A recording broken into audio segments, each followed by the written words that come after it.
قرآن شریف میں کفار کے دردناک انجام کا تذکرہ بہت سی جگہوں پر ہے۔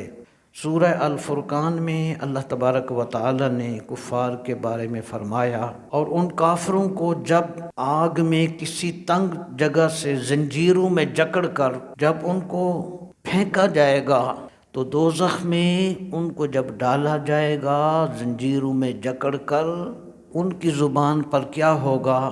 اللہ نے قرآن شریف میں فرمایا دعوا ہنالک ثبورا، تو وہ پکاریں گے وہاں موت کو، لا تدعوا اليوم ثبورا واحدا وادعوا ثبورا کثیرا۔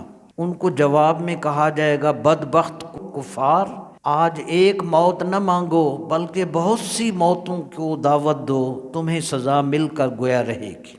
قرآن مجید میں کفار کے لیے دوزخ کی سزاؤں کا اور ان کی بدبختیوں کا اور ظالموں اور منکرین اسلام کا انجام موجود ہے۔